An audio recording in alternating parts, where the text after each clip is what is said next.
തൃശ്ശൂരിൽ നിന്ന് ഒരാളെ കാണാനില്ല. കുറച്ച് ദിവസങ്ങളായി ഇതാണ് വിഷയം. തൃശ്ശൂരിങ്ങ് എടുക്കുകയാണെന്നും മാതാവിന് കിരീടം കൊടുത്തവരെയൊന്നും എവിടെയും കാണാനില്ല. വേറെ ആരുമല്ല, സുരേഷ് ഗോപിയെ കാണാനില്ല എന്ന് ചൂണ്ടിക്കാട്ടി കഴിഞ്ഞ കുറച്ച് ദിവസങ്ങളായി കേരളത്തിൽ നടക്കുന്ന ചൂടേറിയ ചർച്ചകളെ പറ്റിയാണ് ഞാൻ പറഞ്ഞു വന്നത്. BJP ഓഫീസിൽ ബന്ധപ്പെട്ടിട്ടും വ്യക്തമായി മറുപടി ലഭിച്ചില്ല എന്ന് കാണിച്ച് പോലീസിൽ പരാതി കൊടുക്കുക വരെ ചെയ്തത്രേ. എന്താ അല്ലേ? കന്യാസ്ത്രീകളുടെ അറസ്റ്റ്, വോട്ട് വിവാദം തുടങ്ങിയ തൃശ്ശൂരുമായി ബന്ധപ്പെട്ട ചർച്ചകൾ നടക്കുമ്പോഴും സുരേഷ് ഗോപി എവിടെയും കാണാനില്ലല്ലോ എന്നാണ് കോൺഗ്രസ് ഇടതുപക്ഷ നേതാക്കൾ ചോദിക്കുന്നത്. വിദ്യാഭ്യാസ മന്ത്രി വി ശിവൻകുട്ടിയാണ് ആക്ഷേപഹാസ്യത്തോടെ വിഷയം സോഷ്യൽ മീഡിയയിൽ ചർച്ചയാക്കിയത്. സുരേഷ് ഗോപി BJP വിട്ടോ എന്ന് ശിവൻകുട്ടി പിന്നീട് മാധ്യമങ്ങളുമായി സംസാരിക്കവേ സംശയം പ്രകടിപ്പിക്കുകയായിരുന്നു. KSU തൃശൂർ ജില്ലാ പ്രസിഡന്റ് ഗോകുൽ ഗുരുവായൂരാണ് സുരേഷ് ഗോപിയെ കാണാനില്ലെന്ന് പോലീസിൽ പരാതിപ്പെട്ടത്. തൃശൂർ ഈസ്റ്റ് പോലീസിൽ ഇമെയിൽ വഴിയാണ് പരാതി നൽകിയിരിക്കുന്നത്. ഛത്തീസ്ഗഡിൽ കന്യാസ്ത്രീകളുടെ അറസ്റ്റിന് ശേഷം സുരേഷ് ഗോപിയെ കാണാനില്ലെന്നും സുരേഷ് ഗോപിയുടെ തിരോധാനത്തിന് പിന്നിൽ ആരാണെന്ന് കണ്ടെത്തണമെന്നുമാണ് പരാതിയിൽ പറയുന്നത്. അതോടൊപ്പം തന്നെ ഓർത്തഡോക്സ് സഭ തൃശൂർ മെത്രാപ്പൊലീത്ത് യുഹാനോൻ മാർ മിലീത്തിയോ സുരേഷ് ഗോപിയെ പരിഹസിച്ച ഫേസ്ബുക്കിൽ കുറിപ്പിട്ടിരുന്നു. കന്യാസ്ത്രീകളെ ഛത്തീസ്ഗഡിൽ അറസ്റ്റ് ചെയ്ത വിഷയത്തിലും ഒഡീഷയിൽ കന്യാസ്ത്രീകൾക്കും വൈദികർക്കും നേരെ നടന്നുകൊണ്ടിരിക്കുന്ന ആക്രമണത്തിനും പ്രതികരിക്കാത്തതിനാലാണ് സുരേഷ് ഗോപിയെ പരിഹസിച്ചുകൊണ്ട് പോസ്റ്റ് ഇട്ടിരിക്കുന്നത്. ഞങ്ങൾ തൃശ്ശൂരുകാർ തിരഞ്ഞെടുപ്പ് ഡൽഹിക്ക് അയച്ച ഒരു നടനെ കാണാനില്ല, പോലീസിൽ അറിയിക്കണോ എന്ന ആശങ്ക എന്നാണ് പരിഹാസ രൂപേണ മാർ മിലീത്തിയോസ് ഫേസ്ബുക്കിൽ കുറിച്ചത്.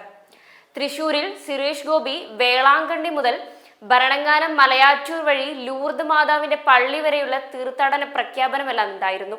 തുടങ്ങി കൊരട്ടി മേരീസ് ഫെറോന പള്ളിയിൽ നേർച്ച, അങ്ങനെ ക്രിസ്ത്യാനികളെ കയ്യിലെടുക്കാനുള്ളതെല്ലാം ചെയ്തു. എന്നാൽ ഇന്നവർക്ക് ഒരു പ്രശ്നം വന്നപ്പോൾ ഒരു പൊടി പോലും കാണാനില്ല. ഛത്തീസ്ഗഡിൽ മലയാളി കന്യാസ്ത്രീകൾ ബജ്രംഗ് ദൾ പ്രവർത്തകരുടെ മർദ്ദനത്തിനിരയാവുകയും തുടർന്ന് കന്യാസ്ത്രീകളെ മതപരിവർത്തനവും മനുഷ്യക്കടത്തും ആരോപിച്ച് അറസ്റ്റ് ചെയ്യുകയുമുണ്ടായി. ദിവസങ്ങളോളം അവർ ജയിലിൽ കഴിയേണ്ടി വന്നു. അതിനുശേഷം ഒഡീഷയിലും വൈദികനും കന്യാസ്ത്രീകൾക്കും നേരെ വീണ്ടും അതിക്രമങ്ങൾ നടക്കുന്നുണ്ട്. ഇത്രയും പ്രശ്നങ്ങൾ ഇവിടെ നടന്നിട്ടും സുരേഷ് ഗോപി ഒരു വാക്കുപോലും പറഞ്ഞില്ല. അതോ ഇലക്ഷൻ സമയം മാത്രമുള്ളതാണോ ഈ പ്രത്യേക സ്നേഹം? ഈ പ്രശ്നങ്ങളെല്ലാം നടന്നുകൊണ്ടിരിക്കുമ്പോഴാണ് അടുത്ത വോട്ട് വിവാദം സംഭവിക്കുന്നത്. രാഹുൽ ഗാന്ധി വോട്ട് കൊള്ള നടന്നുവെന്ന് കാണിച്ചുകൊണ്ടൊരു പത്രസമ്മേളനം നടത്തിയിരുന്നു. അതിന്റെ ഫലമായി കേരളത്തിലും നിരവധി പരാമർശങ്ങൾ ഉയരുന്നുണ്ട്. സുരേഷ് ഗോപിയുടെയും കുടുംബത്തിന്റെയും തൃശ്ശൂരിലെ വോട്ടുകളുമായി ബന്ധപ്പെട്ട വിവാദം ശക്തിപ്പെട്ടു വരികയാണ്. ലോക്സഭാ തിരഞ്ഞെടുപ്പ് ലക്ഷ്യമിട്ട് തൃശ്ശൂരിൽ വോട്ട് ചേർത്തുകയും അതിനുശേഷം വീട് വിൽക്കുകയും ചെയ്തു എന്നാണ് ആക്ഷേപം. തൃശ്ശൂരിലെ വോട്ടർ പട്ടികയിലെ വിലാസത്തിൽ ഇപ്പോൾ സുരേഷ് ഗോപിയുടെ കുടുംബം താമസിക്കുന്നില്ല എന്ന റിപ്പോർട്ടുകളും വന്നു കഴിഞ്ഞു.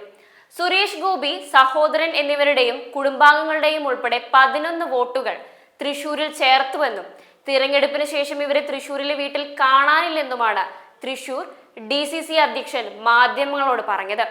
സുരേഷ് ഗോപി വോട്ടർ പട്ടികയിൽ നൽകിയ വിലാസത്തിൽ മറ്റൊരു കുടുംബമാണ് ഇപ്പോൾ അവിടെ താമസിക്കുന്നതെന്നും അദ്ദേഹം ചൂണ്ടിക്കാട്ടി. എന്തായാലും ഇത്രയൊക്കെ കോലാഹലങ്ങൾ ഉണ്ടായിട്ടും ഒരു വാക്കുപോലും പ്രതികരിക്കാതെ സുരേഷ് ഗോപി ഏത് മാളത്തിൽ പോയി ഒളിച്ചിരിക്കുകയാണെന്നാണ് ജനങ്ങൾ ചോദിക്കുന്നത്.